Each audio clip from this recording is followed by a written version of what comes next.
What's up everyone, welcome back to the second channel. Right now, actually this is pretty crazy. Max Weinbach, I don't really know how to say his name. Shout out to him though, I just followed him on Twitter. He actually leaked, or the XDA developers, whoever, leaked pictures of the next Samsung Galaxy S flagship. Now, this is what's interesting. They're not going with the S11 name, they're going with the S20, and this is pretty much how we expected this version or the next version of the Samsung Galaxy S series device to look like. Now, if you look closely, I'm going to show the images. I probably already have, maybe not. And you can see that it's pretty much exactly like how we expected it to be. The hole punch display, which is moved to the center now to kind of line up with the Note series as well. So the front, there's not really too much that we weren't already expecting. It does look like that top bezel kind of slimmed down a little bit. That might just be me looking at it or because of the angle, I'm not really too sure. But if you look on the back, this is what's super interesting. First of all, that sticker that says confidential, no photo allowed, not for sale, do not leak info. Like, how is that ever going to deter somebody from actually leaking this? It makes absolutely no sense how Samsung thought this would be the way to actually go about it.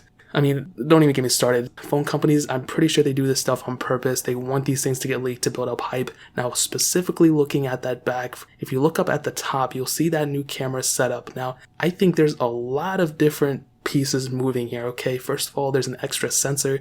That's really cool. I think there's a depth sensor as well. I'm not too sure. And the flash up top. And me personally, I do kind of like the way this looks. They actually one-upped Apple. I mean, it looks like this thing has like 3 extra cameras on it than the iPhone 11 Pro, but that's not that necessarily the case, just 1 extra sensor. As far as I know, that extra one lit at the bottom might be an extra, I don't know. But this is pretty much what we should be expecting. Now, me personally, I don't really know how I feel about that back camera. At first, I was like, okay, it's not bad. But now actually looking at it again, I don't know, like I'm not really a fan of it, but I wasn't really a fan of like the iPhone 11 Pro's design first either, but that grew on me. So I'm pretty sure this will grow on me too at some point, but that's pretty much what it's going to look like. Nothing too insanely insane, but it's just crazy that Samsung thought a sticker would eventually stop this phone from being leaked in a way, you know what I mean? So I don't know if Max Weinbach took the photos or whatever the case is, I have no idea. I just know he got his hands on it at the end of the day. Now the naming of these things are also extremely weird. So we're looking at the Samsung Galaxy S10 successor, so not the S10e or the S10 Plus.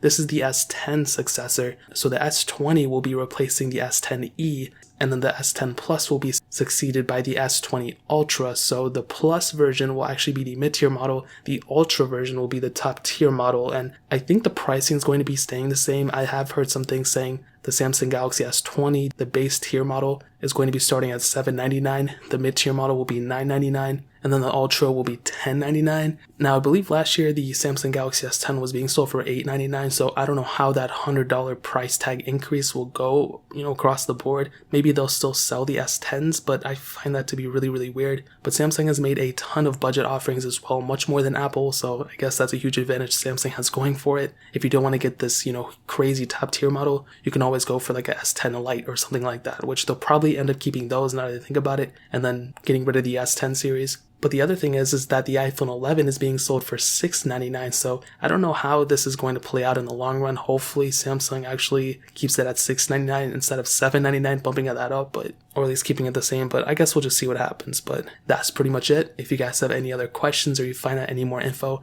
leave it down in the comment section below. Hit that like button, that'll mean so much, but definitely hit that subscribe button. Every single subscriber that we get really does count, so it'll mean so much if you guys could hit that. Also check out the other links down in the description as well. My Twitter, my Instagram, my second channel, all those things rolling down below. I'd really appreciate it if you guys could check it out. But more importantly than everything else, I love every single one of you guys. Hopefully I'll catch you guys in the next video. Peace out till then.